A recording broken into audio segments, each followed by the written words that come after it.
All right. Everybody's here, right? The beef All is the in the beef is in the barn. barn. Go, Cogs. Go, go, go, go, Welcome go. to Movie Podcast. That's right, Movie the Podcast. It is week 2 of How the West Was Fun, and we got to watch Posse, Shoot him up. Guns Don't Kill People, Mario Van Mario Van Peebles. Peebles. So, it's funny. I always wondered where you got that from, Yeah. and I still don't know, but like Googling. Isn't it from Family Guy? Is it? Yeah, I thought it had to be pre-Family Guy, right? Because you've been saying that since I've known you. I think it might have been the first thing you ever said to me. But in Googling images of Mario Van Peebles, it was a T-shirt that showed up with the slogan on it. I was like, so Gogs didn't create it. Oh, I know. I never claimed to. No, Yeah. I kind of thought you did because I've never heard it anywhere else. It does seem like a for $14 I can pay the rent, or for 20 I can get consent or whatever. Yes, that's the Gogs quote. Yeah, I did come up with that. that's still a good one. Yeah. But I still don't know where you got it from. Like, and I've been thinking about it for going on 20 years. Probably longer. And I still kind of don't know. But it was funny to like stumble across that T-shirt because like it reminded me of the old internet days with like T-shirt Lobster magnet. Yeah, like shit, like shirts like that used to be everywhere. It was like Chuck Norris T-shirts and shit. You know what I mean? Like it was kind of fun. It was a very nostalgic wave that washed over me. Yeah. Like, the old internet, back when things were a lot more innocent and stupid. Like shirts about bacon and barbecue and shit like that. Yep, a simpler time. There was less Nazis on the internet back then. Or they were just quieter about it. Yep. And Kanye West didn't buy Parler and basically said Hitler was cool. Somebody put up a post that said "Posted did not age well," and it was just the track listing from Kanye Black Skinhead. Yeah, I saw that. Anyway, but the Van Peebles thing, here's something that'll bake your noodle. His dad, Melvin, actual name is Melvin Peebles, and he moved to Amsterdam because he's a weirdo and just added the Van because everybody else had a name like that. Shit. You know what? Phenomenally based. Dude, Melvin, we'll get into it in the movie, but I'll probably spend the whole time just talking about his dad because I'm like fucking fascinated with that dude. I don't know anything about his father. Like, I know he's a filmmaker, but I've never seen invented blaxploitation, pretty much. Really? Yeah. Did he make any like movies that I've seen that I didn't? Have you ever heard of Sweetback's Badass Song? Yeah, I've seen that. That's like wildly credited as the first blaxploitation movie. He borrowed $50,000 from Bill Cosby, and made it, and it was the highest grossing independent movie ever made. I think it made like $16 million in like 1970. That's awesome. I didn't know that was him. I've definitely seen the movie. Yeah. Like, you're right. That is like that's like film history right there. Like, Melvin Van Peebles is so based. Like, he moved to France just because and said, "Fuck it, I'm gonna learn French," and then became a French playwright just because. That rocks. Like, that guy's a maniac. Well, we watched one of his son's films, Posse, starring Mario Van Peebles. Mario Van Peebles. A very Pete Rose role. I believe he co-wrote this and directed it and produced it. And a Jackie Moon. Yeah, I prefer my reference a little bit better. But I mean, I like real players. But yeah, I got a lot of thoughts, and I worry that this is going to be. I'm going to spoil it. I'm going to spoil this right now. I think this is going to be a rare 3v1 episode of the show. I don't know. I think it might be a 2v2, but not in the way that it typically is. Who's cast the die now? Who do you think on what side of the table? He already knows. I don't think it's fair. From Alex's text, and I talked briefly with Gogs, and I talked briefly with Sean. I think the three of us weren't big fans of this movie, and I think one of us was a big fan of this movie. Then I didn't. Okay, then I'm way off. Oh, yeah. 3v1. Yeah, I don't think the racist way. Of course, it's got to be a movie with an all-black cast that Gogs comes out looking great. Couldn't have been last week. We'll see what happens. Anyway, what did y'all watch this week? I can't wait to talk about this movie. I do have thoughts. Also, Alec. This movie made me think about Alec more than any other movie that I've watched recently. Why? That's because I deferred to what we used to call Alec mode when we were watching movies at Gog's You were house. you were on fucking some sports book in 10 minutes into the movie? Instantaneously, as this movie started, I just like could not pay attention to this movie. I was like, Alec would be proud of me. I'm like scrolling on I still think the ultimate Alec move was me falling asleep during Full Metal Alchemist for like 25 minutes in that movie. yeah, we just let you go because what was the point? Right. I mean, honestly, we did you a favor. That movie was so bad. It's funny because it scared me. I've never watched the anime, and I refused to watch it after watching that fucking movie. I'm like, nope. Pass. Anyway, Alec. I watched. So some of these are ones that I forgot from last week. So I got 6 things. Hell I'm yeah. not gonna talk about all 6 things. Hell yeah. We're not going to talk about them fully. Actually, I didn't finish this one. I only got like 10 minutes in. It's a movie called The Stranger, starring Steve Austin. It's Stone Cold? Stunning Steve Austin? Stone Cold Steve Austin. It sucks. It sucks dicks.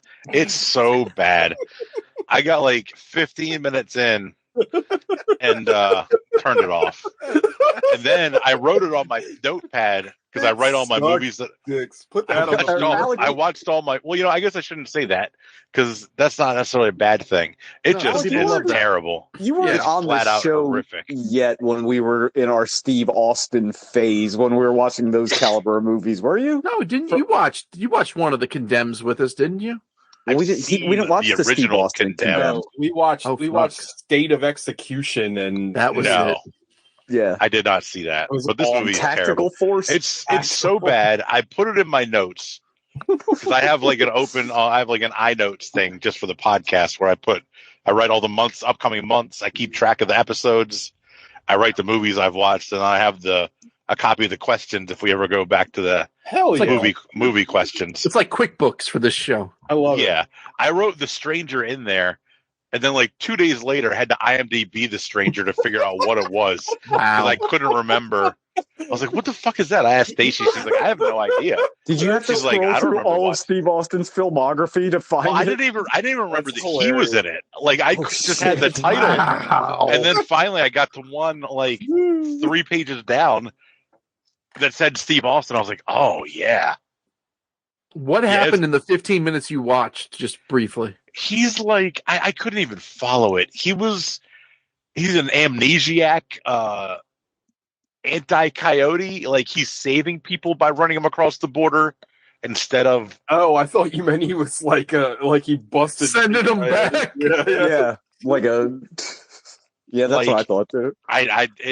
That's about as far as I got. There's some terrible gunplay. And you know what really makes it terrible? Steve Austin is so massive. He's holding like a normal The Glock, guns look goofy. and it looks so small in his hands. Yeah. Like they should have given him like a Desert Eagle or something to make it not look so ridiculous. Did you watch a Vendetta with us? Were you on that one? Oh, with the Big Show? Yeah. That movie ruled, though, if I remember correctly. Yeah, but we all gave it a 3. Yeah. We remember it very fondly, but we all gave it really bad scores. Maybe I'm thinking of the King Barrett movie we liked. Didn't we like that one? Yeah. The one with Scott Adkins? That one was good, yeah. Yeah. Well, anyway, what else you watch out besides that trash heap? I watched the Kelvin Universe original Star Trek, and that movie fucking slaps. I love that movie. The fuck is the Kelvin? Oh, the first one with Chris Pine, yeah. Yeah, I love that movie. That movie's fucking great. Help me out. Why do we call it the Kelvin universe? I don't know. Well, that's what like J.J. Abrams calls it, but the ship at the beginning that gets destroyed is the USS Kelvin. His dad's ship, right? And that's the like linchpin that creates the whole new timeline. Yeah, I really my like favorite J.J. Abrams movie. If I'm thinking that or Beyond. I think Beyond is. Like, this movie's really good, but I think Beyond is a lot more fun. He didn't direct the third one, though. No, that was the guy who directed a bunch of the Fast and the Furious stuff directed the third one. Was that Jeremy Wan or whatever? James Wan, I believe. James Wan, I think. Or he directed either Fast and No. He directed... It was Jeremy... Isn't his name like Jeremy Lin or something? That's a basketball player. That's a bear. James, Justin, was it Justin? Justin Lin. Maybe that's it. James He Wan directed is Fast and Furious. James Wan's the horror director, isn't he? yeah, James Wong's the Yeah. Aquaman. Which one did G.I. Joe Retaliation? Because he has a similar name. Justin Lin. Okay. That guy fucking makes an action movie. Oh hell Yeah, yeah! the third one's probably my favorite, but I really like the first one a lot. The second Yeah. one's the Second sad one one is on that group. Trash. The second one, like, the writers went on strike and they're like, fuck it, we're going to make it anyway and just fill it with a bunch of other scenes Yeah, that just aren't fucking written. junk. Yeah. I watched the animated Super Pets movie, The League of Super Pets. Oh yeah, how was that? It's all right. It's fine. It really plays a lot on the voice actors, Yeah. which kind of goes against what we all talked about a few weeks ago. Like, it would be nice if just normal voice actors did that shit again, and they didn't give all those roles to people who are already getting a million live action roles. Yeah. Because it's Well, The Rock and Kevin Hart and Kate Williams. McKinnon. Like, the whole cast is like real actors. does Green Yeah. Lantern get a dog? It's not a dog. What is it? She gets a gerbil, maybe. Oh, But okay. it's the current Green Lantern. It's the Hispanic woman. Is what the current Green Lantern is in the comics right now. Yeah. Didn't they have a Persian guy for a while too that had a gun? Yeah. Ooh. It was stupid. Not the fact that he was Guns Persian. don't kill people. Not the- Green Lantern guns The kill fact, that people. he was, Lantern. the fact that he was Persian wasn't stupid. The fact that he was a Green Lantern and he used a fucking gun is like Is it just a Did he use a normal, real regular just like a- gun? like a real fucking human gun 9mm. or like a Green Yeah. Lantern it was like mental projection gun? regular ass gun. That's stupid. I guess I could be the It's Green the Lantern most then. 90s bullshit ever. Like, I watched after Gogs watched it a few weeks ago. Over the course of this past week, in a few sittings, I watched the Fellowship of the Rings extended edition. Hell yeah. And I don't know. How did you watch it? It's on HBO. HBO Right now. and Amazon. Because both I'm right now. pretty sure I still have your set of those movies. Oh, I bought a new set, Okay. but it's on 2 streaming services that I have right 2 now, streams? which is nice. I don't know that I've ever seen the extended version of that one before. I know I have for Return of the King and the Two Towers, but all the extended stuff, I didn't remember any of it. So I don't think I'd seen the extended one of the first one before. Fellowship. Yeah. But that movie's great.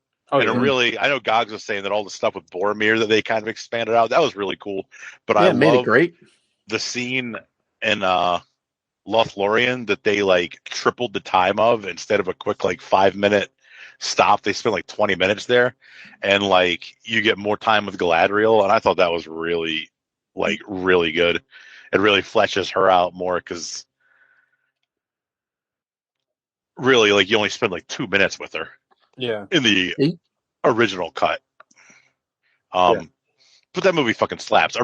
Extended version or normal version, the movie's tremendous. Like, that How might long be is- 4 the- hours. The extended version, it says it's like 3:48, Mhm. but when it ended, there were still like 27 minutes of credits, and I went through the credits to make sure that there was no like Stingers? not stingers, but like features or anything they'd added onto it, and they What's gonna didn't. happen next? So really, it's like 3 hours and 20 minutes. I rented some movie off Amazon. I can't remember what, but it had the special features like baked in when you rented it. yeah, So yeah. when I hit pause, it said it had like 7.5 hours left. I'm like, Jesus Christ. They used to do. I remember that happened when I bought. I think when I bought Civil War was the first like digital copy I bought of any of the Marvel movies. Yeah. And when I went to play it, it was like that, because they just stretch everything out after it. It's like, oof, that is an extended cut. I know we've said this before because we've talked about Lord of the Rings a bunch, the first trilogy. But like, I can remember the feeling of how exciting it was to watch those movies in the theater, and then the trailer for the following film came on. Like, that was such a cool experience. Like, oh, you like this movie? Yeah. Wait, like what, 6 months, and the next one's coming. Or I There's think it a was even, bunch more. I think it was even less than that. I think they all came out like. I think it was like No, they came out like 3 consecutive Christmases. It was It was like right around Christmas, because I watched all of them with Gogs, I'm pretty sure, when he was home on But that shit, like, what a cool fucking experience that whole thing was. Like, I don't know. I out of like movie going experiences in my life, like, I vividly remember like all the Lord of the Rings movies. It is a great trilogy from our kind of youth that still hold, which is nice that still holds up. Like, it's still super fucking good. Did you guys see that rap song that they made? I think Stephen Colbert made it, but it was called the Number One Trilly. And like it's got all the actors are in it, like rapping about it. Oh shit! No, it just came out like this year, maybe last year. It's really funny. I'll have to look it up. I watched Justice League. The Snyder Cut or the regular? The regular. Why? But I'm gonna watch the Snyder Cut again because of it. Maybe tomorrow. Ooh. So me and Stacy played this fun little game the other day where we couldn't decide what to watch. So she was whoever picks the worst movie gets a divorce. No, but she had me pick a streaming service, then pick a letter, and then pick a number, and I ended up picking J16. So she typed in J, and the 16th movie was Justice League. Oh, no. So we watched Justice League. You guys are having mole hole format, like original mole hole format. Yeah, that was our old format. It was like it's not a great movie. It's not. Yeah. It's not terrible. Like there are several Snyderverse movies way worse than this, but it's not good.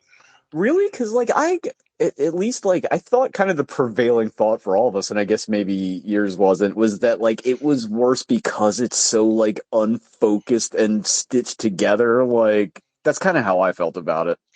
I mean, I don't know. Like I feel like BVS was worse than this. I would agree and with that. Man of Steel was like BVS was an incoherent mess. I mean, this is too. Yeah. But BVS was an incoherent mess, and Man of Steel was just boring as shit. Like you get a guy who can fly, who is like invulnerable, and it's supposed to be a beacon of hope, and you make it like the most boring movie ever. Yeah, and Zack Snyder did that shit. Who like, but I don't know. Maybe I'm shaded a little bit because I watched the Snyder Cut, and I, for the most part, liked it. So I'm like stuck somewhere in the middle now. Yeah. Because that Snyder Cut is not. Snyder Cut is certainly better than the theatrical. It's better than this, but I'll go back to what I said then. If you need 4 hours to make it good, is it good? Exactly. That's my thing. If, like, it should not like. Everybody kept saying, "Oh, this redeems Snyder." It's like, yeah, but it's fucking 4 hours long. You still didn't understand the assignment. Like, I don't. Yeah, it's still 3 movies. Yeah, I'm not gonna sit like that's not like no. 4 hours is too much to ask of any person. I'd like to take the Snyder Cut and then make the Alec Cut, just cut out all the boring shit and make all the fun stuff and make it a 2-hour movie. Yeah, it might lose some plot, but it's going to be awesome action sequences everywhere. It would be fine. You'd be fine. Can't cut Cyborg though. I don't want to get accused of being a Joss Whedon. That's true. The last movie I watched, we just watched it tonight, and this movie is like one of the greatest movies ever made. The Addams Family. Oh yeah, that movie rules. That movie is so goddamn good. It's so much fun. Did you see the trailer for the new one that's coming out? The Wednesday show? It's not a show; it's a movie. I thought it was a show. I think it's a movie. Dude, Angelica the one that's Houston that's just Wednesday Addams. Yeah. Yeah. I thought it was Houston is impossibly hot in that movie. Everybody is hot in that movie. Well, I guess not Raul everybody, Julia. but her and Raul Julia are like Brendan Fraser, Rachel Weisz level, like super Strong hot agree. couple. Like it's crazy. I was right. The Wednesday thing is a show. We said that. You said it was a movie. Don't gaslight us. I just pull the tape, okay? TJ's an abusive spouse. Yeah, you're the one with the tape. Yeah, that's right. Listen to the show when I post it and see what I said. Oh no! Don't worry, I'm not. You know the Addams Family I'm not TV actually. show. I don't actually have the effort. I don't have the it's max of effort. the fortitude to actually edit me saying it the right way. But it would have been First of funny. all, Well, TJ was right, and second of all, Gobbs got really into like right-wing propaganda for about 15 minutes. God's just Well, he kept just saying the he just N-word. talked about it, and he was always into it. That No, is- Oh, the yeah. funniest one was when we kept saying J. Jonah Jameson was in that Spider-Man movie, and you actually went back and bleeped it. oh yeah, that's right. Yeah, that was funny. But the Addams Family fucking slaps. Like that movie is a blast from beginning to end. Everybody's really good in it. Dan Hedaya is fantastic. Christopher Lloyd, like, is probably his second best role after Doc Brown. Did you guys? Sorry, Alec. I keep talking over you. I'm sorry. Did you all see the clip of Michael J. Fox and Christopher Lloyd reuniting at New York Comic Con?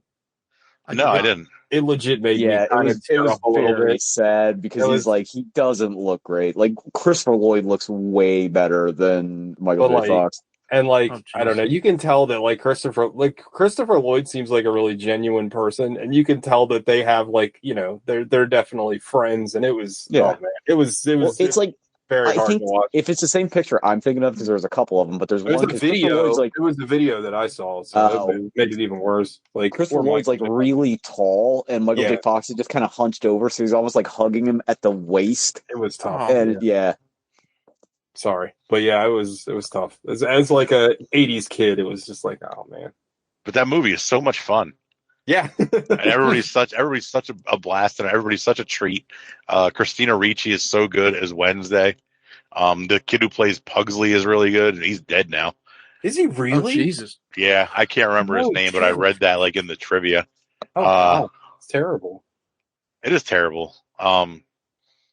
But like it's so much fun. One of the things Stacy was saying like on TikTok, and I've seen something about it, but it's like it's something as women saying this is the level of like love that men should aspire to, the way that Yeah. Gomez treats Hell yeah.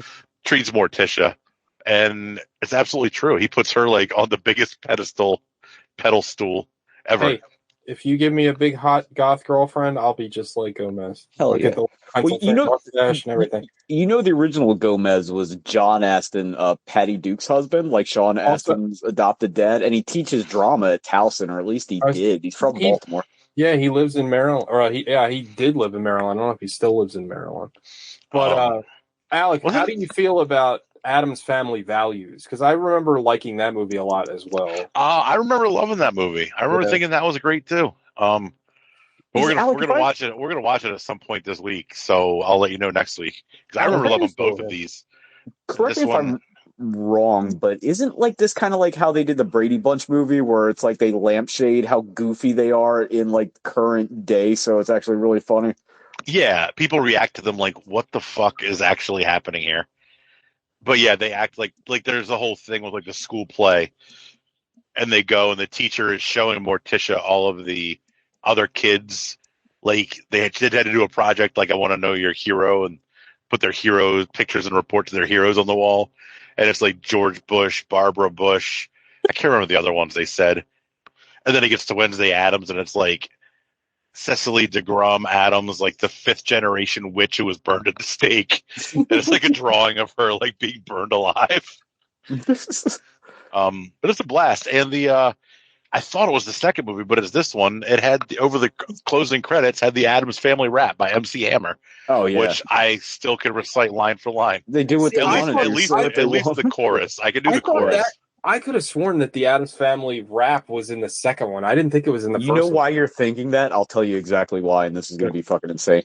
Go ahead. Because the Ninja Turtles rap is in the second Ninja Turtles movie. You're right.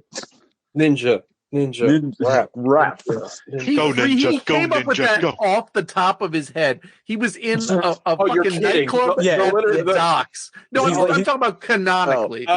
He's in a nightclub at the docks, and he's witnessing freaks of science break through the wall, and he immediately is like, okay. And I'm assuming they're ninjas. I mean, there's nothing really ninja about them, but this goes back to a movie, the podcast staple. He's totally nonplussed by the scientific abominations in front of him.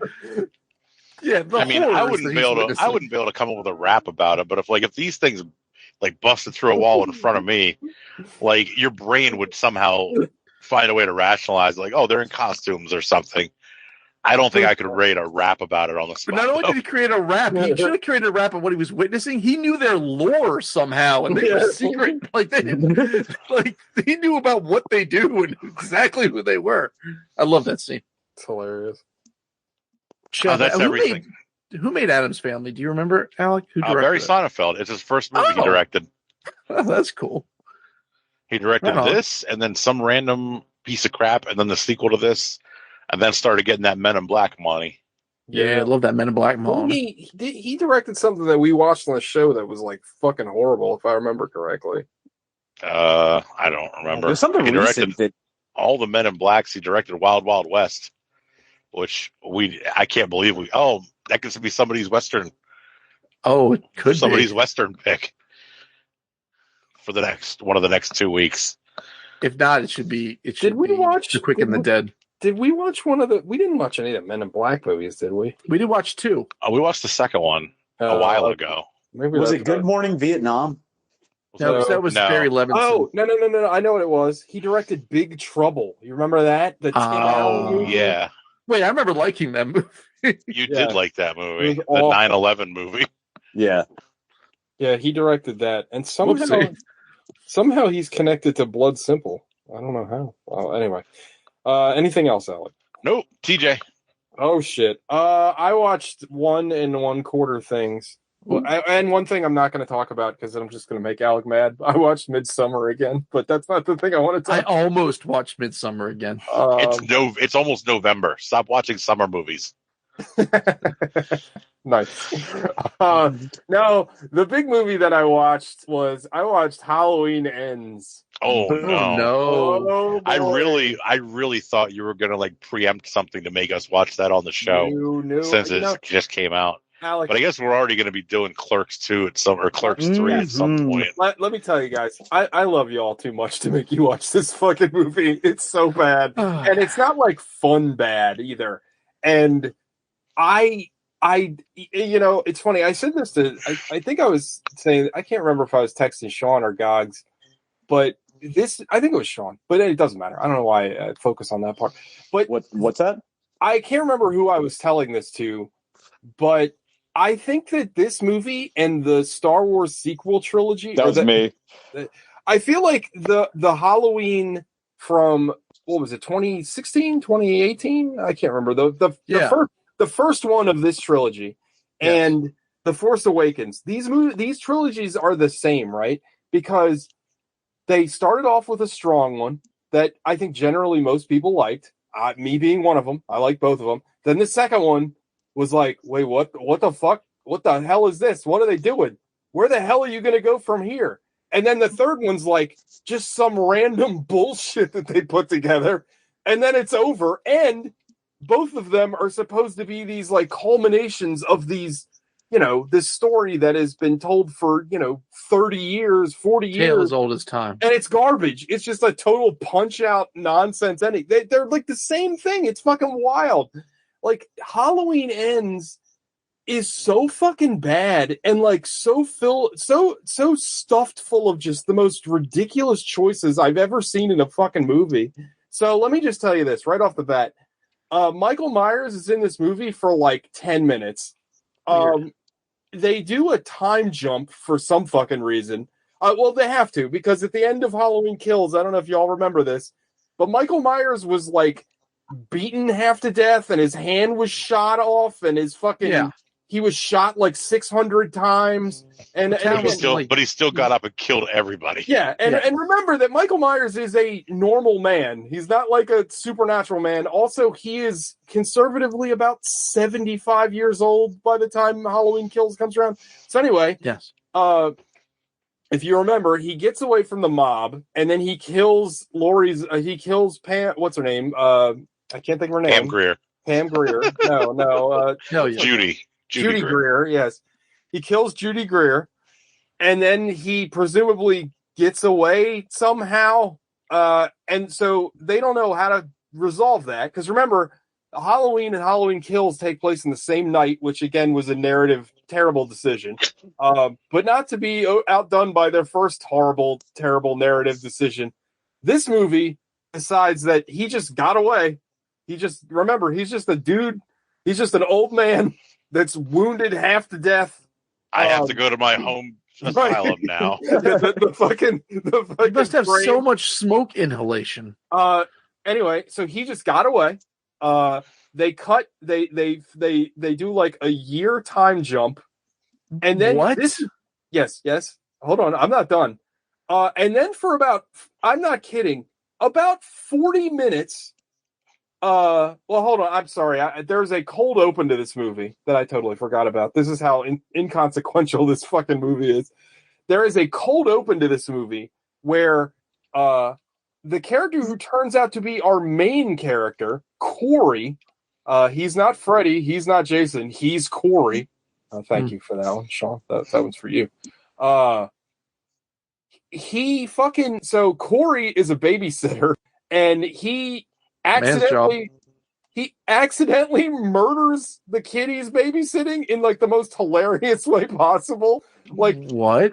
They have this big spiral staircase that goes, like, these rich people have this big spiral staircase that so this kid's like fucking with him, and he locks him in a door, and Corey kicks the door open and knocks the kid off the spiral staircase, and he plummets to the ground and dies.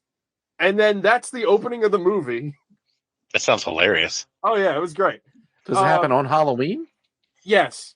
It happened on the night that Michael Myers was killing everybody. This is before the time jump. So anyway, then they go from that cold opening to a voiceover, because again, this movie, the creative, their creative cups floweth over.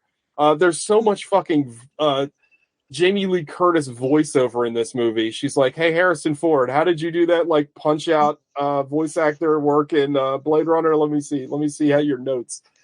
So anyway, go back to the regular story. There is a time jump. Then the movie decides that we want to see. Now remember, keep in mind that Jamie Lee Curtis is she's been very like Sarah Connor in these first two movies, right? Like she's tough, and she fucking is prepared her whole life to fight Michael Myers and blah, blah, blah, blah, blah. And then the second movie, she gets like hurt and she's not in the entire movie because they didn't know what to do with her. So in this movie, they decided, all this character that we've built up about how she's like, she's literally like, she sacrificed her family. She sacrificed her whole life to fucking take out Michael Myers. Well, now she's decided to give up all that and she wants to be like a normal person because that's interesting somehow, question mark. Hold the phone. Wait, Michael Myers is still known on the lam, right? Mm-hmm. Yep. Mm-hmm. Wow. Call me mint jelly. Yeah. So he's still out there, but she just decides that she wants to be a normal person again for some reason. The woman who made a fortress out of her house in the event that a guy escaped prison. She turned her fucking house into straw dogs at the end of the movie, but that was, and he was under lock and key, and now he's out and about, and she's like, eh. Yeah. Mm-hmm. Okay. She just decides to be a regular person, and for the first conservatively, 30 minutes, and I'm not kidding, it's at least 20, and I'm not saying like TJ time, this is like movie time, because this movie is oppressively long. I think it's 2 hours and 10 minutes long. The first half hour of the movie is just Jamie Lee Curtis and her granddaughter being normal people, and then going around Haddonfield going, "Hey, what's going on? Hey, remember that stuff with Michael Myers? That was pretty crazy, huh? Yeah, that's crazy." Like, she runs into the old cop who's there, and he's like, "I'm learning Japanese. I'm at the grocery store. Hey, I really like your hair." It's like, what the fuck am I watching? Then the movie cuts to Corey. I remember Corey from earlier. He killed the little kid by accident. Is he still babysitting? No, he is a what's the word? He's a pariah to society. He still lives in Haddonfield. He is an auto mechanic, but he's shamed by the accidental murder that he did. And called manslaughter. He's a fucking weirdo, and he's the most I don't even know. He's like not even a character. I don't understand. But anyway, he decides to start dating Laurie's granddaughter, and fucking hold on to your butts, people, because this is the fucking movie. Oh. It's like a romantic comedy. Is the granddaughter canonically Josh Hartnett's daughter? Or does that timeline not exist? Different timeline. Different timeline. Yeah, it's Kelvin or whatever. It makes sense. I can't believe you've never heard it called that before. No, I had no. I know. You just didn't get the. I heard it. I just didn't understand what it meant. Like I understand. I understand 616. You know what I mean? This is the Melvin's timeline where King Buzzo was the original Michael Myers. Yeah, it's so anyway. So Corey and Laurie's daughter have Laurie's granddaughter have a relationship, and he's a weirdo, and he's constantly reminded by the town that he killed a kid, and he's like scared of the town. And then just one day he gets beat up by some high school toughs, and he falls into a overpass into a sewer where he finds Michael Myers hanging out in a sewer. Now, again, Michael Myers is 70 plus years old, and he's just been, I don't know, hanging out in a sewer for a year. I don't know how he survived his wounds or anything. I kid you not, he literally has a moment where Michael Myers grabs Corey's head, and they have like this montage of all the murders that Michael Myers did. So Michael Myers, in my estimation, had like a psychic mind meld with Corey, and Michael Myers doesn't kill him. And then from this point on, Corey becomes like Michael Myers in training. Is this like a Nightmare on Elm Street 2 kind of deal? I guess. Again, like, Michael Myers is not a supernatural character in any capacity. Yeah. I thought it wasn't the Paul Rudd one. Nobody remembers that Paul Rudd. You've said enough about Halloween. Let's get to the thing we all want to know. How many times do they say evil dies tonight? They didn't say it once, Alec. Oh my God! Once. I know. There's no Halloween ends now. No, and also, so Halloween ends tonight. So well, yeah, it's October 31st. It ends tonight October 31st. Corey becomes your protagonist in this fucking movie, and or the villain of the movie, antagonist, I suppose. And he proceeds to just murder people, and then like helps Michael Myers like murder people. It's so fucking stupid.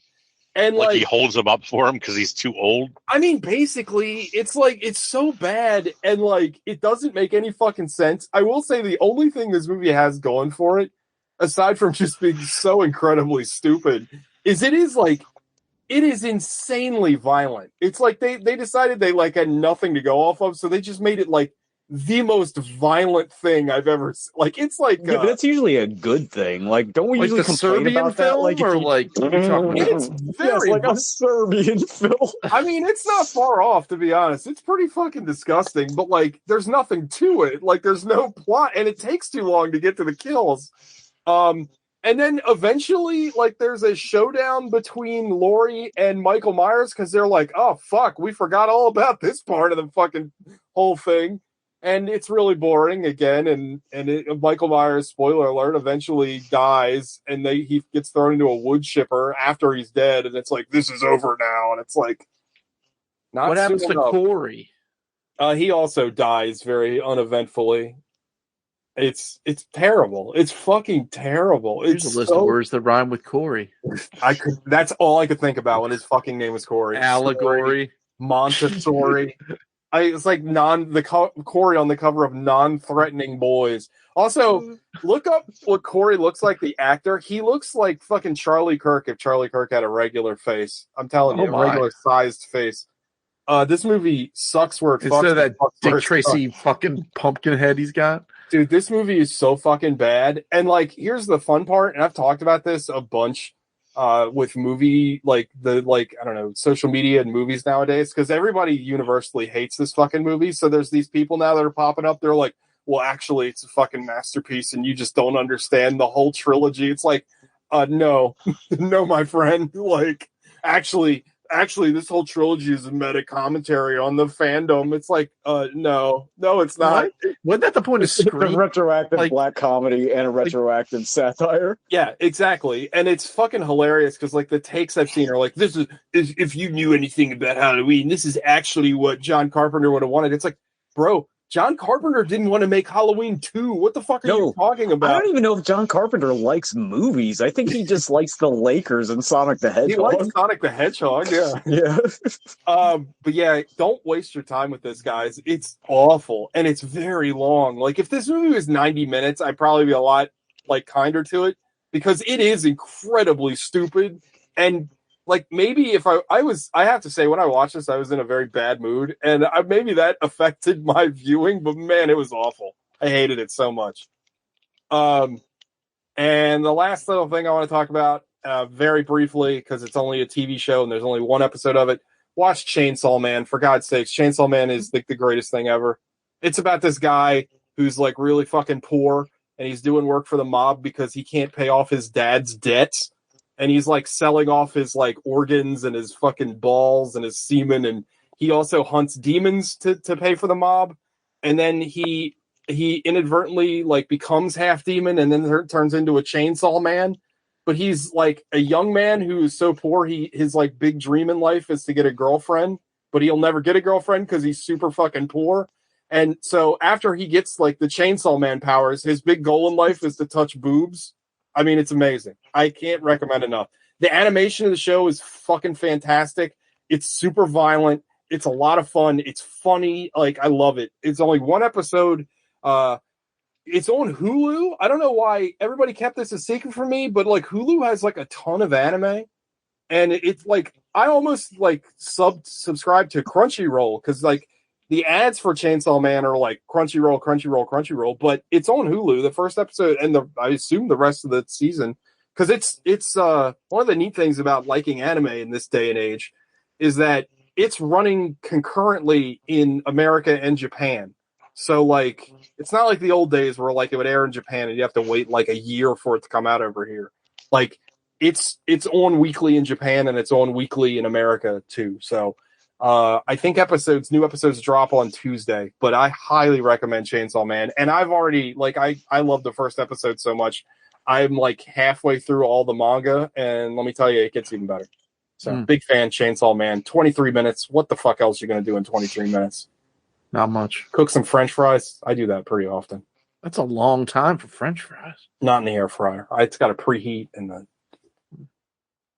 Don't tell me how to cook French fries. I mean, 23 minutes is a long time, no matter what you. I mean, regardless. Like a deep fryer, French fries take like 2 minutes.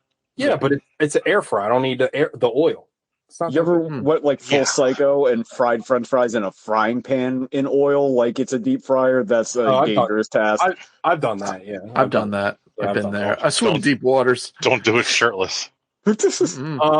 So yeah, that's all I watch. But just do not watch fucking Halloween Ends. Like, honestly, like, I posted this on Facebook before I watched it. I was like, I really don't want to watch this movie. Like, I don't want to watch this movie. Like, I know it's going to be bad. And, like, I felt like I had to finish it. Like, I had to finish all three of those movies. But, like, I knew it was going to be bad. And it was, like, worse than I expected. And, like, it just wasn't fun. I think maybe if I was there with you guys, I could have laughed at how stupid it was. But I was just stewing in how much I fucking hated the movie. Like, no, I will finish this movie. I mean, and it's like, and it goes to the TJ rules, by the way, where, like, 20 minutes in, I'm like, this is trash. This is utter trash. I do not like the TJ rules. You would have stopped watching it. I know, but I watched it for y'all. You didn't watch it for me. But I watched it for the 3 people that listen to the show. And the 50 people that follow the show on TikTok. Follow us on TikTok, by the way. One of those is me. Hell yeah! So 49 people. Yeah, we got to start. Yeah, I guess I'm a person. Yeah. Well, yeah. Cogs, are you on TikTok yet? Nope. Why not? Yeah, but we're gonna start doing Switch. We're gonna start getting on Switch. Alec, it reminded when you said that. It reminded me of Anakin Skywalker. I'm a person, and my name's Alec. It was on Flight of the Conchords where they it was when he was dating Coco, and he's like, "You like bands, right?" He's like, "Yeah, I like bands. Are you in a band?" "Yeah, but I like." He's like, "What?" She's like, "What bands do you like?" And he names all these bands, and she's like, "Well, you're in a band, don't you like your band?" He's like, "No, I like good bands." I know we always talk about it, but that bit where it's like, "Hey, you want a drink?" It's like, "Yeah, sure." Oh my god! Well, not your drink. That's Todd Barry too. Which yeah, is funny. It's Todd Barry, and I think Dimitri Martin is the other. Dimitri Martin, the Rowdy Dogs or whatever they're called. Yeah. Oh, Crazy you mean Dogs. Wow. Dimitri Martin, we have Mitch Hedberg at home. Yeah, pretty much. Who hasn't gone? Well, Mitch Hedberg died, so somebody had to fill that void. I had fucking tickets for that show. He was supposed to play in Baltimore like the week he died. The prick. We both had tickets to that show. I know. Sad stuff. Why couldn't it have been Dane Cook? Hey, should have been Dane Cook. Have you seen him now? He's like making jokes about how he's a pedophile. It's like, all right, man. Like come on, dude. I was gonna say it should have been Louis because he was legitimately sexually assaulting people. I mean, Dane Cook's a groomer, so I don't know if it's much better. He met his current girlfriend when she was 15, and now she's older now. Well, it's like, what are you, Jerry Seinfeld? Yeah. We're just going to let him have a pass on that forever. Why is it okay for Seinfeld and not Dane Cook? It's not okay for Seinfeld. Thank you. How does nobody ever bring that up? On NBC, I could do whatever I want. It's wild. That shit, the Seinfeld shit, too, was like way out in the open. I remember Howard Stern used to talk about that shit all the time. And Hannibal Buress on his ass. Like, nobody talked about that shit. It was wild. He'd take that girl to, like, premiere parties and stuff. Crazy. Anyway, Gogs. I watched two things. Both of which bangers. I'm not going to get into how great Predator 2 is, but if you're going to be a movie, be Predator 2. Dude, Predator 2 is like one of the most underrated movies, I think, ever. Of all time. Hands down and without question.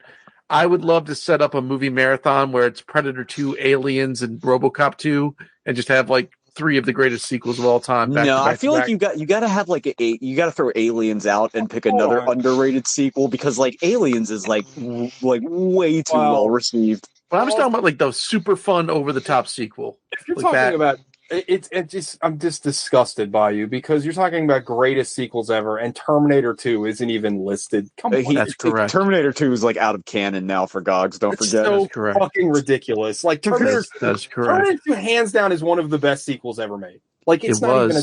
No, it still is. It's like Empire Strikes Back. Like that's gonna be my birthday pick just to make Gogs watch it again. And realize how awesome it is. Great movie. It's a great movie. It's all time. It's not my fault they fucked the timeline up. I would love it if they didn't fuck the timeline up. I'm still gonna die on the Alien 3 Assembly Cut is the best Alien sequel. Alien 3 Assembly Cut is amazing. Have you guys real quick? Because I don't think I've ever seen it, but on like film TikTok, somebody was talking about the Assembly Cut of Alien 1. Why don't they call it Flick Talk? I mean, I have the director's cut. Nice. That's much better. Damn. I don't like the director's cut of either the first, and especially I know Gogs and I have been back and forth on that Aliens director's cut, but I fucking hate the Aliens director's cut. I don't like the second one. Well, I don't know if this assembly cut is the same as the director's cut, but I'd never heard of it before. I was like, I didn't even know that was a thing. So anyway, I watched fucking Predator 2. That movie fucking rules. Hell yeah. Rest in peace, Bill Paxton. Shout out Maria Conchita Alonso. She's a has-been. And then I also watched The Night House. So I like batted for the. Sean can say that. I batted for the trilogy on that director. Yeah. So I watched Hellraiser, which was mid. Pause. Did you say batted for the trilogy? Yeah, you heard what I said. Like lightning in a pan right there. Batted for the trilogy. So, anywho. What did you think of the guy's name? I really enjoyed that movie. The Night House was excellent. But what's interesting about The Night House is it's very different than The Ritual, but it's still super good. And the guy is really, between watching both of those movies, I get why they pitched him a Hellraiser movie. His name is Dan Bruckner. David Bruckner. David Bruckner? Is that it? Yeah. Well, so both of those movies feature all of the hallmarks of a good Halloween movie. Like it's about it's about like personal. It's about like regret and demons, both personal and actual, and like the consequences of choice and all that shit. And like the weird the timeless march of fate. Like it's got all that good shit in it, and then they fucking David S. Goyered that script, and the Halloween that fucking Hellraiser movie is mid as shit. But hold on real quick, because I since you just watched it, I wanted to ask you, especially since you're comparing it to Hellraiser, isn't it frustrating to watch Hellraiser after watching The Night House, a movie where he has like a mastery of lighting and mood, and like then you watch Hellraiser and like it's terrible. Like the lighting. I'm convinced it was some sort of post-processing note. Yeah, I think you're right. I'm convinced he did not shoot Hellraiser in the light that we saw it in, and that when they went through and they sweetened it like or whatever, a filter or something. Yeah, I agree with Gogs because it looks terrible. And like the guy between both of those movies, both The Ritual and The Night House, this guy understands how lighting works, and he understands how to set a mood and a scene. And it's like, and his shot composition in Hellraiser, great. I'm not mad at that. No. But you're right, the lighting's trash. But anyway, what's the young lady who plays the lead in The Night House? Rebecca Hall. Rebecca Hall. She's just great. She is up there with what's her name from Hereditary. I can't think of her name now. Son of a sea cook. Toni Collette. Toni Collette. Like she's putting on a fucking Rebecca Hall's show. The extremist woman from Iron Man 3, Iron right? Man 3, yeah. Yeah. She's been in a bunch of stuff, but yeah, she was in she's also in The Town. She's supposed to be the main villain in Iron Man 3, but they couldn't sell women toys. That's fucking bullshit. Really? It's terrible. Yeah. She was supposed to be the main villain originally, and then they rewrote it to put Guy Pearce as the villain. Guy Pearce, because they didn't think they could sell it was either sell female toys or buy a female villain.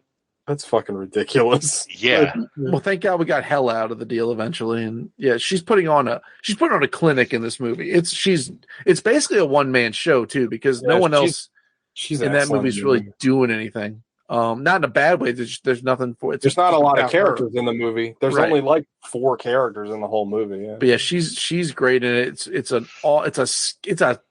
both that and The Ritual legitimately scary films. Like also, they are like I don't want to speak to it too much because I don't want to spoil the movie, but I feel like kind of where the movie goes, it went in a way I did not expect.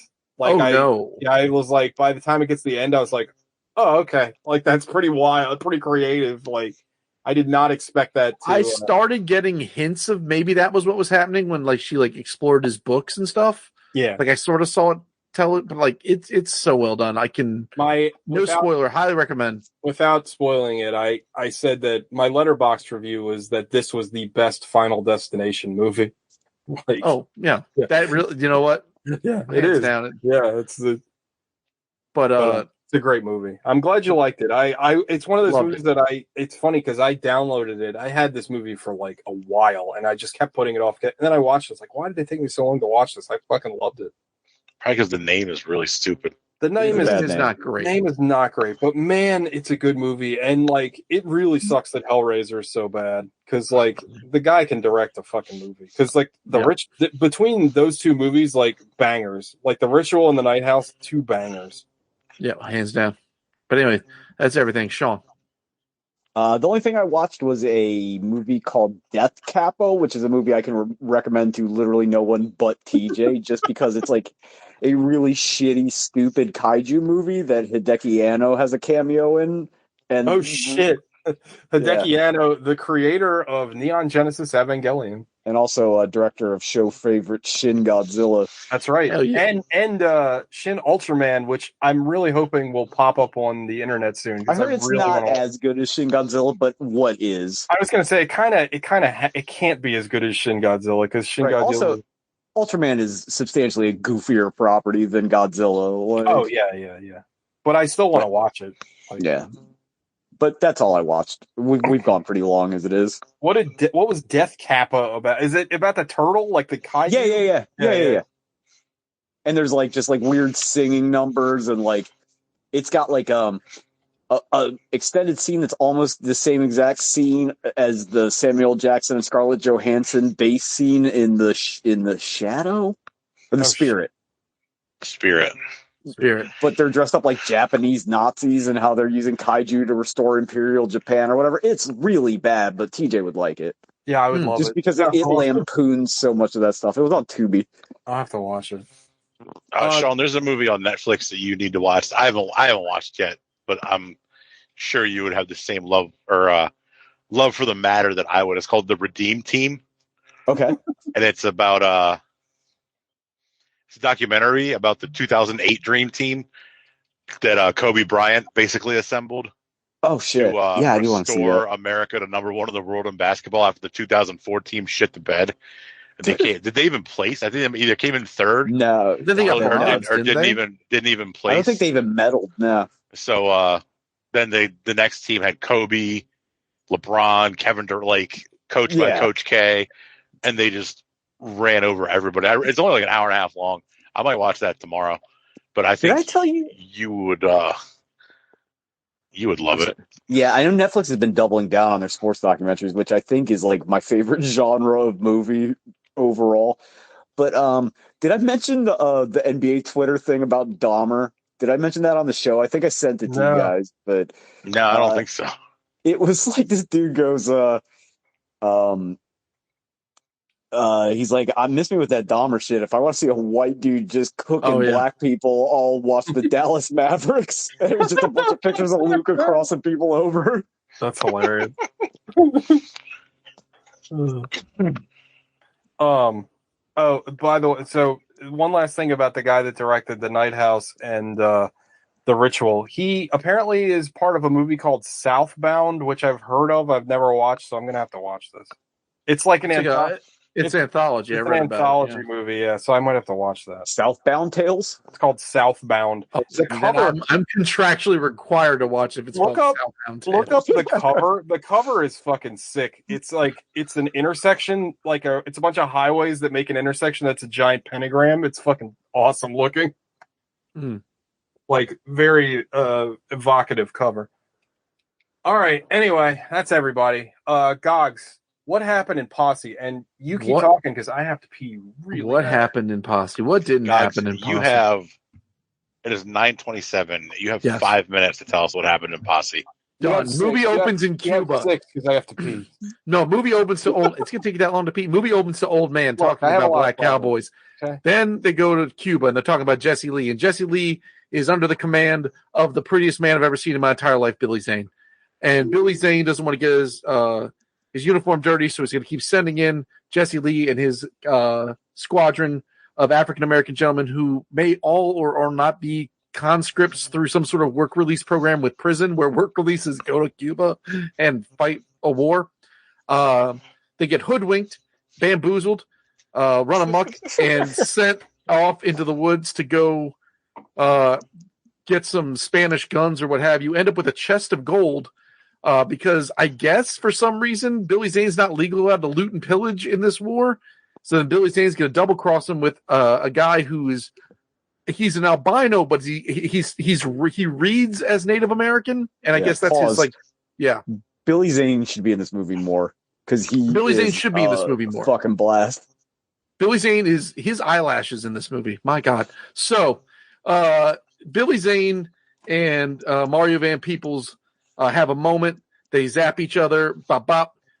Billy Zane catches one in the eye. Everyone else runs away. I think we lose a preacher and one other guy on the team. They pick up Wheezy, who was working as Billy Zane's right-hand servant. Wheezy gets them on some corpse boat back to the mainland because Cuba's not that far away. They end up in New Orleans. They're partying. You meet Large Father Kane, and he replaced Tonal Loke, so kind of a net positive from a hip hop standpoint in that series of scenes. And then Jesse Lee, you also pick up. I forgot you picked up in the islands. One of the what's his name? Which was Stephen Baldwin. You picked up a Baldwin. Yeah. So now they're all back in America. Stephen Baldwin, who is playing the ancestor of his character from The Usual Suspects. It is like the same exact performance. Yeah, no, it's a good call. If he had lived. So now we're back in the world, and Jesse Lee's like, I gotta go handle my business, and everybody else like, cool, bye, Jess. But then they're like, wait, no, stop. And then we're in the soggy middle of the movie, and this is where the three plot lines, the three forces of nature coalesce into one final scene. Because as they're working their way through the West, and you're seeing all these flashbacks of how Jesse used to be, he was the son of Shaft, and Shaft was establishing Freedomville. But then, conveniently, every person that they interact with was part of the burning of Freedom Town, from the blacksmith to the local jailer to the newsboy to the cook to whomever. They all did it. Jesse Lee's getting revenge, and now you end up in a weird Lex Luthor-esque plot for land stealings, because the railroad's coming through, and you got White Town over there. They're just chock full of the KKK, and then you've got New Freedom Town, which is full of African Americans, and the sheriff, who's I guess kind of an Uncle Tom in this scenario. And Jesse's come to town, and Carl Winslow's there, and then everything kind of coalesces into both the KKK trying to take out Jesse in Freedom Town, and then at the same time, Billy Zane and his crew showed up on a train with a Gatling gun. It all happens, shit goes down, and then at some point, Jesse gets into a fiery building fight with Billy Zane, kind of a la Prince Humperdinck in The Princess Bride, and they duke it out. Words are exchanged. A guy gets knifed. A building explodes apropos of nothing, and then they have enough gold to remake Freedom Town. And then the old guy in the beginning of the movie was the kid who just happened to be apropos of nothing, standing in the middle of the street with two pistols, fucking handles out, so that Jesse could zap Billy Zane for good. And that's Posse. Shoot him up, shoot him up. 4 minutes. Good job. Thank you. Yep, that's the movie. This movie's kind of a mess. This movie is a complete mess. It is like, I texted TJ, it is bordering on like art house jank. Like, it is all over the shop, and it does not hold a thread. Like, the movie is very confusing, because like it feels it makes fucking Young Guns like a Jonathan Nolan script. Like, it is. Yeah, it's like they don't. It like I said to Gogs the other day, I felt like this movie feels like three movies stitched together, like very loosely, and they don't know where they want to go at any particular moment. They're trying to tell too many. They're trying to tell too many messages at once. Like, this is going to be probably a hot take, and TJ will get mad. This is like almost like a Jodorowsky movie, the way it just kind of wanders around with no particular plot. I wouldn't get mad at that. No, I mean, his movies are very especially his earlier stuff. Yeah, incredibly meandering. But like, I don't know. I'm going to say this about Posse though: it kind of opens with a bang, and it just kind of falls off into like the soggiest of soggy middles. My favorite part of the movie is the beginning. Yeah, like I love the introductory scene where, you know, they're in the middle of this fucking battle, and fucking Billy Zane is literally getting a portrait painted of him, like he could give a fuck. Like, right. I'm gonna go ahead and say this, and this is like a weird thing to say about a movie. I love the politics of this movie. I just don't like the movie. Well, the movie is weird, right? Because it's not only is it a neo-Western, but it's also a neo-exploitation movie, and it's like very incongruent, because it's weird, right? Because it comes across like a standard, like it's trying to be a standard movie when it's anything but. There's a scene where Mario Van Peebles and his real life dad are just hanging around shirtless, shooting guns. His dad's fucking ripped, by the way. Bless up Melvin Van Peebles, where they've got little Klansmen guys. He's like, you just shoot them in the nuts like I do. And that scene goes on forever. Yeah. There's also a scene where, and I thought of Sean when I watched this part of the movie. There's a part in the movie where everyone's either gambling or fucking or making trans jokes in this movie. And Mario Van Peebles is just doing his shirtless, like, gun kata. Yeah. But, like, in, like, a mist. I thought the same exact thing. While he's having Sean always kills me, though. He's like, I'm doing my kata. And that's exactly what he was like. Kata. You gotta say it like Jim Nance. He's all, like, oiled up, and he's just, like pointing his guns. Like, what the fuck? Well, no, it's fucking hysterical, because he's wearing no shirt, full-on chest holsters, and chaps that are like akin to samurai pants. and a hat, and he is oiled up. Like, he oiled up and then put the holsters on, or he like cut in around the holsters with the oil. It is amazing. The camera never stops moving. It's like fucking the Marine. It's like on a 360. It's like irreversible. It's the beginning. It's like that dolly that's just like a big ball. I'm gonna put this out there. Quentin Tarantino has seen this movie several times because there is a lot of fucking this movie in Django. Like a lot. Also, I like the scene where they're all naked. Oh yeah, and he's just pissing, frolicking in the. You saw some penis in that shot. I was paying attention. Talking about where Wheezy's just freaking out about Zeus Tiny Lister's dick. He's like, look at that thing. It's like another arm.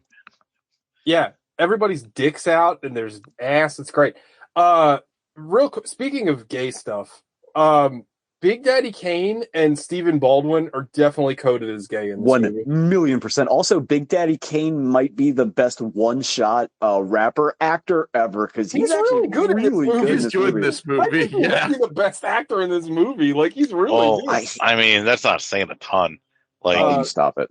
The acting in this movie is horrendous. Stephen Baldwin, the movie's real bad. I'm reading this movie as like kind of a send up of westerns too, not like quite a Black Dynamite level send up, but like I don't think it is not that in the least. It is a very serious. You film. think so?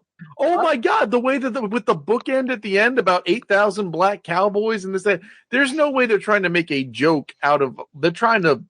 I'm taking the opposite approach on this one. That this is 100% sincere. I do feel. I fall more on the other. I do feel like it's sincere, but I don't know. It might not. I don't know, man. Like I still feel like if you go back, so watch a movie Melvin Van Peebles directed called Watermelon Man about a guy that basically falls asleep in a tanning bed and turns black. Like it's like a proto soul man, and like see the sensibilities that this kid grew up with, right? And then go back and kind of like I'm doing a lot of work for this movie, right? Because I do love it, and like it's kind of indefensible because it's not good, right? But like I understand why. Okay, I can respect that. I mean, and did Mario? Correct me if I'm wrong. Mario Van Peebles made a bunch of movies, right? Yeah, he made Panther. No, I don't. Did he make Solo? Mario or his dad? He was in Solo. Yeah. Mario Van Peebles made the Black Panther movie Panther, where I think he also played Huey Newton, and then he also made the movie Badass, which is a biopic of his father that's supposed to be really good. I haven't seen it. Also, Ain't No Shark Gonna Get Him Down. Yeah, that's right. We watched that movie. Oh, yeah, we did. Yeah, we did. We did. Yeah. So I don't know. There's a lot going on in this movie. But it's like I agree with Sean. It's just very disjointed, and I don't know. Like I said earlier when we opened the show, and again, this might just be on me. I had a hard time engaging with this movie. No, I don't think so. I think I'm on an island with this. Like, I don't think, and I'm not like, you guys are idiots. Like, this isn't like a Repo Man situation. But, like, hurtful. One of the things that I appreciate about this movie a lot is that, like, it's trying shit. It is, like, overly stylish and overly busy when, like, it could be a very flat, boring looking movie on top of, like, being boring because it's like totally incomprehensible. Yeah, because it is. No, it's a big swing. It's a big swing. And like I don't know, like it's just like I said. I kind of like part of me wishes they just like focused on one of the storylines and just that was the movie. Like honestly, the first like 10 minutes could have been a whole movie. Like the whole like infiltrate the fucking enemy and then you're just them in Cuba was pretty dope. Like it is set up like that, and then it's like, oh, that movie's over already. What's going to go on for the rest of it? It's like, oh, we don't fucking know. We don't know. And like Billy Zane is kind of the villain, but he's forgotten about through most of the movie, and then he kind of shows up, and I don't know. And then like fucking the gang from what is it? The Road Warrior kind of shows up at the end for some reason. Oh yeah. Alec, what was your most confusing part of this movie? My most confusing part was why they bothered casting Tone Loc, who is he was not good. He is so bad in this. He's really bad. Like he's so bad. And like I could understand like Mario Van Peebles wanting to like curry favor with like Big Daddy Kane because he's like a legit like rapper. Oh yeah, a rap artist. Very. Tone Loc was like a joke rapper. Like who was he trying to curry favor with him to get close to him too? Like I don't know. He Tone Loc sucks. I mean, maybe he's a big fan of that this was like bear that Tone Loc played. Does anybody remember that? Yeah, no. It was like a kids show on like Fox or something. It's called like PJ Bear or something. Well, I remember that. I think we're forgetting that this was the height of Tone Loc's life and I guess career. So like this funky like this was like Medina era. Tone Loc has never looked harder than the era than this movie was made in. Like this was his peak. I just don't understand how like, and we've seen plenty of like non-actors act to varying degrees of success, but like well in this movie, right? Like Big Daddy Kane's not like an actor, and he's great in the movie, and Tone Loc is dog shit. Like, I don't know about great. He's okay. I think he's pretty good in the movie. I don't know. He's the best one. Like if I didn't know he was a rapper, I would just assume he was an actor. Like he doesn't seem out of place. I'll put it that way. That's a kind thing to say, right? Okay. I mean, this was But once again, this was Surf Ninja's Tone Loc. This was I know I said it before, but I hate it's Billy, right? Or it's Steven. The Baldwin Billy's in this movie the oldest one, right? Billy's from I think Backdraft. Daniel, the dead. Oh no, you're right. Daniel's one of them's dead. Really? Yeah, I think Daniel's dead. One of them's dead. I didn't know any of them were dead. But he's terrible. He's so bad in this movie. Like I can't stand. And like to use a wrestling term, he's got X-Pac heat with me. Like every time he talks, I'm just like, shut up. Dear God, shut up. Like, I don't want you on the screen anymore. I find him repugnant in this film. Like, I don't know. There's something about, because, like, I don't know, everybody else, while they're not doing, like, they're all kind of being just them. Like, he's trying to be, like, this rootin' tootin' character. It just doesn't work for me. Yeah, like, he's, like, doing, like, the old prospector. The only thing that the white man got to fear about the black man is the, it's a little bad. It was also shockingly not a lot of N-bombs in this movie. I thought the N-bomb was going to go like way off, like, but very low. Titty in this movie though, gotta say. Yeah, shout out. That one broad that Mario Van Peebles has sex with, and also that scene's going to get a point for me because.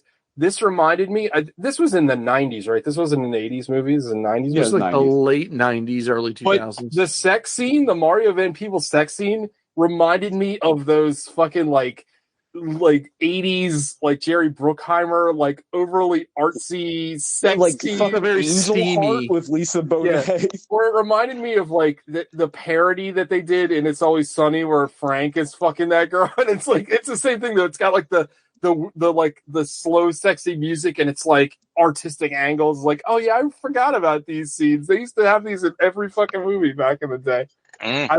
It was pretty great. I kind of that love interest is introduced like way too late and resolved way too quick, and it's also like Blair Underwood's wife or something. Like, who even knows? I've seen this movie like 6 times and I have no idea what happens in it. It's literally like, oh yeah, we need a woman in this movie for some reason. Let's throw her in there and fuck her. Well, maybe because of all the oiled up, shirtless father and son bonding gun kata, they're like, this is a little too gay.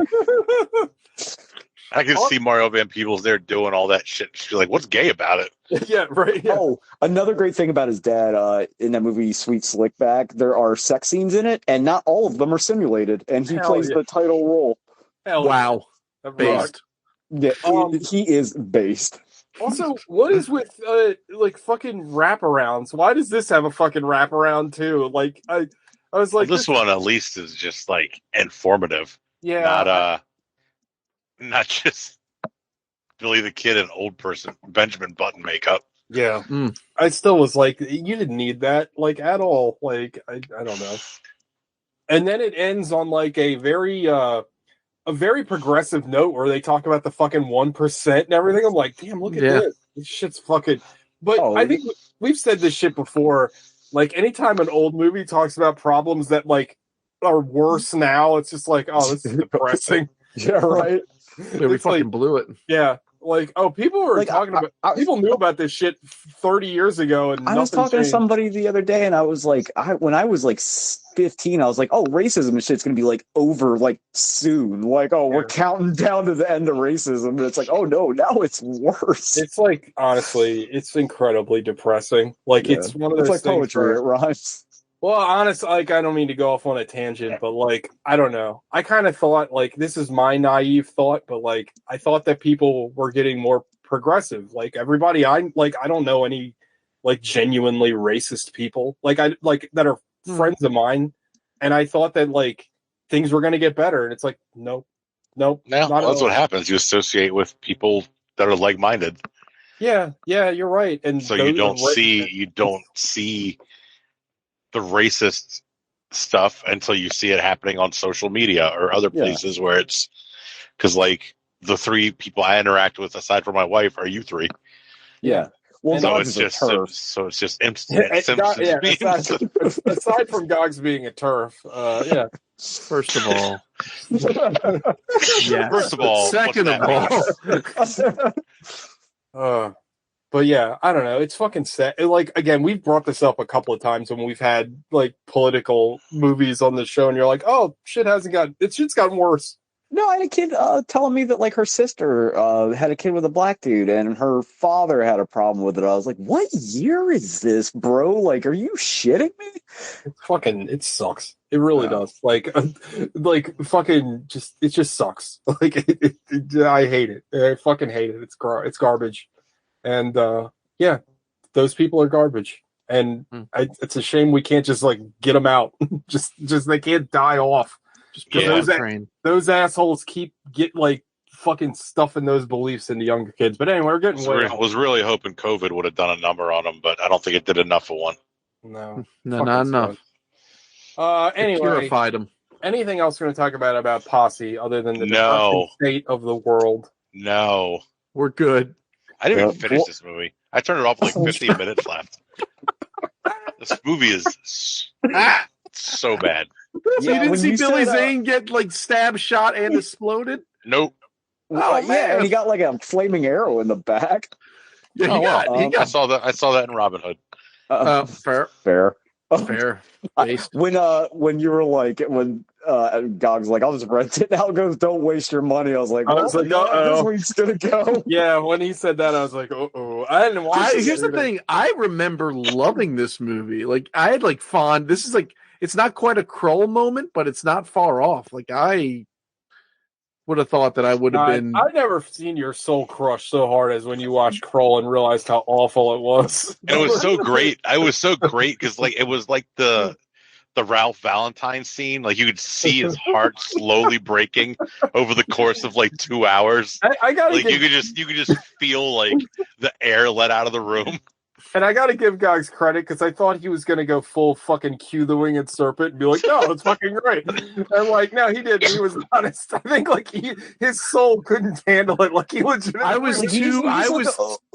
You look over there and like every 10 minutes you see this like glint where he's just hoping and then just immediately crushed. It was bad. It was like it was the worst. It was the worst experience I've ever had in my entire life. Oh, that's Let's introduce the Cyclops. Don't. I mean, you got Clerks 3 coming up, so I don't know. But that's just going to be bad. That's not going to be soul crushing. Also, and I've been seeing so many people review it, and they're like, "Well, it's not good, but it's like nostalgic for me. It's like unfollow. Like, get the fuck out of here." It's like finding out my dad had no time family he loved more. Like, this is that bad. This is just awful. All right. Five Knuckle Shuffle time. You think I should chimp all of the Five Knuckle Shuffles like from now on? I know it's I'm doing continuity from the show. You don't listen to the show. Why? It's clip chimp. I don't know, to put it on the TikTok. I know it's Climp Chimp. Oh, just to have the numbers on there? I don't know, and it's usually a fun dissertation of the whole movie. I don't know. I thought it'd be fun. Yeah. Climp talk. Klimping. We're klimping. Check it out, Bart. We're klimping. All right, perfect. This is all on there. Anyway. Gogs, go ahead. 6, maybe a 4. It's a 6 or a 4. It's so not funny. A 5. It's so funny. Yeah. I don't know which one it is, so I'm just gonna go with 6/4. It's not good in a classic sense, and it's not in a classic sense. And it's also not good in a modern sense. It's not good in a contemporary sense either. This is weird because I do remember liking this movie. I thought, but now I'm just sort of questioning everything. I'm having a real red pill moment. So yeah, Posse, not what I once thought it was, and it's making me scared to revisit things. No one's good in it. Big Daddy Kane's the best in it. Well, Billy Zane's fun. Billy Zane is so arch, and Billy Zane is just devouring the scenery. Billy Zane, and that's always a good time. Really fun in the movie. I wish he was in it more, to be honest. Like, did he toot or something? What happened to him? I don't know what happened to Zane. He still does stuff. Okay, I just don't. He's a lot. He's not fatter now, but he's like thick. Like it looks like he put on like a bunch of weight, like a heavyweight MMA guy. Like he's big. Oh, geez. Kevin Hart had that show on Netflix. I can't remember what it was called, but it was like semi-serious and had Wesley Snipes. It was pretty good, but Billy Zane was in a couple episodes, and he looks like a fucking monster. And he kind of reminded me of Vincent D'Onofrio. Oh, wow. He looks. He's not fat, but he just looks thick. He's not like a shitty conservative now, is he? Because I feel like I've seen him in like projects like that, like on TV. It's like, oh, and Billy Zane. It's like, I hope you're not in like Kevin Sorbo territory. Oh, maybe he just needs work. Yeah, I guess when you've fallen out of the limelight. But anyway, yeah, this thing's a 6 or a 4 either way. He's in Back to the Future too. Who's Billy Zane in Back to the Future 2? He's Match. Whoever the fuck that is. Is he one of the hoverboard punks? I guess so. Maybe. I don't know. Oh, he is. He was the bad guy in that new MacGruber show. Oh, I never Enos Queens. What a great. But name. I only watched the first episode or two. I didn't. I very, very disappointed. Did not love it. Wow. And you're like a huge MacGruber fan, so it must like one of my favorite comedies. Yeah, it must not be good at all. Well, so that's me. Sean. Well, actually, no, wait. I want to hear that at the end, TJ. Okay. I'm giving it the same score as you guys. It's like a 6, or a 4. But it's getting a 6 because of the nudity, male and female nudity. It's like there's so much like we've joked about this stuff before because it's always funny to me, but this movie is so homoerotic. Like I fucking love that about it. Like this scene, I know I just talked about it a few minutes ago, but this scene where for fucking Mario Van Peebles is shirtless in his bandolier, with his guns. I like fell out of the couch. I couldn't stop laughing. I was like, and I was hard at the whole time. You know what I mean? And then there's just a scene where, whereas Young Guns had the just dance numbers, like this movie had naked in the pond and just talking about each other's dicks. Like it was great. Like that part's great. Just admiring a man's penis while he's peeing. Yeah, it was awesome. But like the movie is it was so confusing. Like I again, now to be honest, like I had a really hard time paying attention to this movie, so like there was like good few minutes. Wow. There were times where I was like looking at something else, and then I went back to the screen. I'm like, what the fuck's going on? I had to rewind it a little bit. I'm like, oh no, it just doesn't make any sense. But like, it's very confusing. So it does follow the movie, the podcast rule of if you're going to be bad, be confusing, because it's very confusing. That's true. But it's just not. I didn't find it compelling. But at the same time. Yeah, of course. We all know that. But at the same time, I also am not going to forget this anytime soon. So this is definitely not a 5. Like, I'm going to remember this movie. Like, there is so much shit in this movie where I'm like, what the fuck was that? Like, so it's like a 6. Yeah, it's definitely like a 6. But I don't. It's a strange one. It's one I'll probably revisit later because I feel like I might need to watch it in a different mindset because I was not feeling well and I was kind of grumpy and tired, and that might have not helped my view. I don't think it would have helped either way, honestly. Maybe, I don't know. I was in a real good mood and like on substances, and it was not fun. This before we get to my score, I'll just put it out there. This is one of those things where like you bring somebody, like a girl you're dating, and you're like, "Isn't she hot?" And everybody's like, "Yeah, she's cute." And then the minute you walk out, like, "What the fuck is going on with him?" Like, that's this movie. Well, hold on. Alec hasn't gone yet, right? Oh, no, he is not. Alec, you go. 2. Boring as shit. The beginning was fun, just that little like initial heist, and then it just it slows down to like nothing. Mario Van Peebles doesn't do anything for most of this movie. He really doesn't. He barely talks in the movie. Like their whole getaway from New Orleans, he didn't do shit. He wasn't even there. Didn't they meet up with him later? He was oiled like he was in the in woods his hotel room at one point, but then when they all fled, he came across them like in the forest or in the woods or something and making a fire. Right. They were like, we got to find Jesse, and he was just predator hunting them through the woods. Yeah, that's right. Because he like shot someone's hat off, and they're like, "Oh, that must be Jesse." I was like, "Why are you here?" Yeah, he shot Big Daddy Kane's hat off, his fancy boy hat. Like I think the score was really good. I liked the score at the beginning. I thought the score was like good, but if I'm noticing the score, there's nothing else going on. Yeah, like everybody knows that Tiny Zeus Lister is not a great actor. Like his charm and it is that he's like a monster of a man who can also be like charming.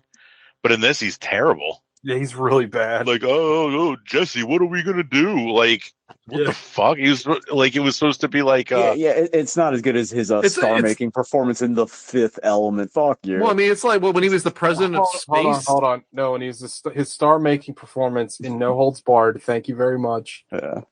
Well, they played him up like he was like it was like Of Mice and Men. Yeah, that's what I was trying to think of. I was thinking of The Green Mile. That too. Tell us about the New Orleans titties again. Yeah. But man, this movie was just not great. Not a lot happened. Not enough happened for me. Maybe it was off the high of 2 consecutive Young Guns movies where everything happened. Like more than once. But yeah, Tone Loc sucked. Like he sucks. And I've seen him in stuff where he's not bad. And this, it was like he could barely even deliver his lines. Like he was like high or drunk the whole time, which is possible, I guess. But yeah, this movie, this ain't it. This ain't it, Chief. No. Who's the last one to go? Sean. Sean. Okay. Boy, 3v1, baby. It doesn't matter. You got to understand, this movie came out when I was 12, right? And like, I'm going to put this out there. I'm sure everybody knows this. I wanted to be black so bad. And not just black, but I mean like Fred Hampton black. Like I was like, no, dude, because I had like Revolutionary Suicide and Soul on Ice and Seize the Time by Bobby Seale. Like I wanted to be like a militant black dude from respect, dude. Absolutely. I mean, I still kind of do. So I was like obsessed with like Melvin Van Peebles and like I'm like the preeminent blaxploitation scholar. Well, that's literally the truth, and also like emotionally the truth. So like I like devoured black media, right? Like and it was scanned. In that era. I don't mean to interrupt, but that is something I'm glad you brought up. I don't mean to interrupt, but I'm gonna. Well, I mean, how many times have I done it?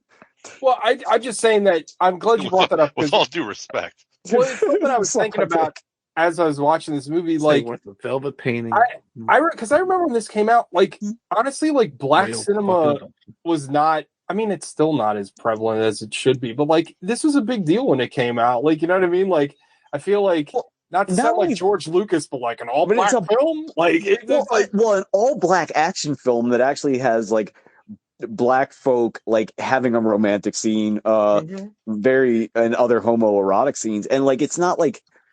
So, like, in a couple years later, right, let's say like 97 or whatever, like the predominant, like, black focused films were like Soul Food, which is like fine, but shit like that where it had to be like somehow comedic for it to get over. So, like, for this movie to come out in 1993 and there's like, fuck it, we're just making this fucking black cowboy movie and that's just the end of it. And it's like unapologetic in what it is. I recognize that this is not a good movie. I recognize it is barely a movie. It's like one of those Dadaist projects where it's just kind of like things where people. It's almost like Melvin Van Peebles is just walking through like a cartoon background that just kind of scrolls behind him the whole time, like, and he's doing his cool like Jesse Lee. You know, just the gunslinger. Like, I fucking adore this movie. It's an 8 for me, although I totally agree that is in reality a 2 at best. Fair. But like, I have a big personal love for this movie.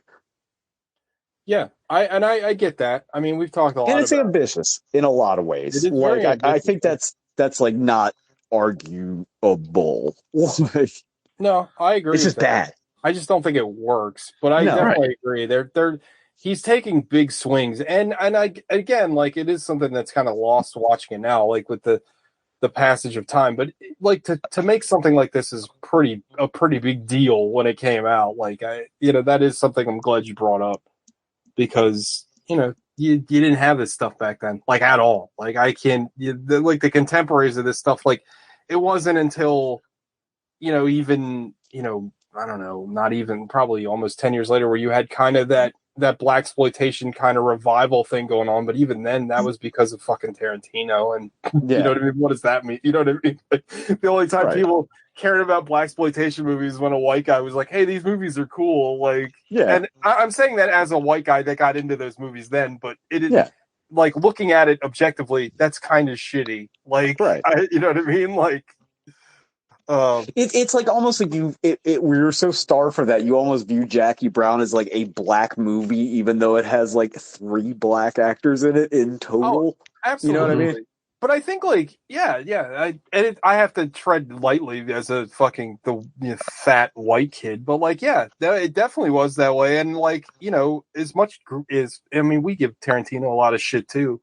But like, he did give a lot of like prominent roles to black actors, and like, I think that's like genuine on his part. Well, did you know that he wrote the Jules part in Pulp Fiction for Lawrence Fishburne? I had no idea until very recently. Say it again. He wrote the Jules part in Pulp Fiction for Lawrence Fishburne. Yeah, I mean, I did not know that, but I can sort of see a New Jack City, or no, not King of New York, Lawrence Fishburne. Yeah, in that role. I want to say that like Fishburne wasn't against doing it. It was some kind of dumb shit, scheduling thing. It wasn't like he was like, "No, I'm not gonna." It's not like the fucking Matrix thing where Will Smith's like, "Nah, this movie sounds fucking stupid." Like, no. But Anyway, but yeah, I don't know.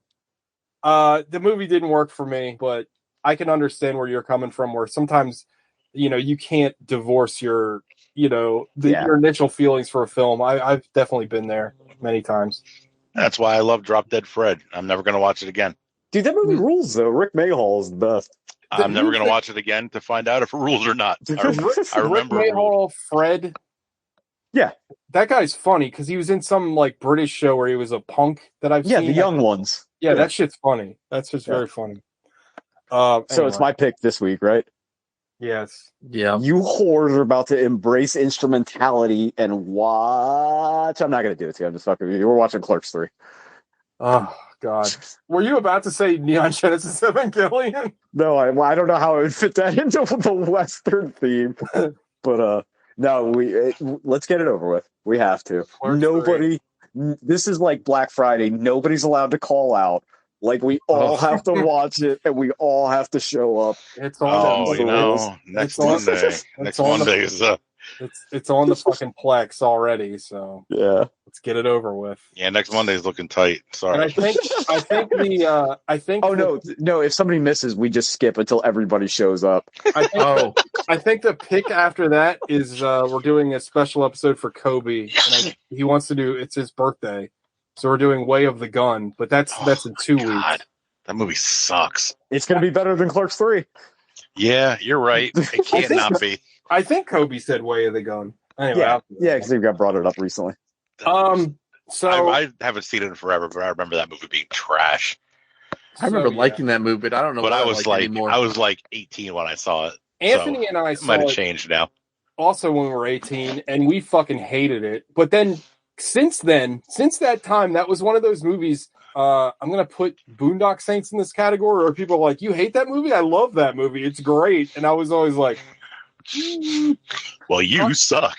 Yeah, I haven't seen it now. Granted, I haven't seen Way of the Gun since then, so it might, maybe your taste change. I don't know, maybe we'll see. I'm going to tell you a saving grace of this movie going into it that maybe you don't realize. Maybe this helps. Christopher McQuarrie wrote and directed this movie, so the guy that did all the Star Wars concept. No, that's Ralph McQuarrie. Oh, Christopher McQuarrie is the guy that made all the good Mission Impossible movies. Oh yeah, I forgot about that guy. Yeah.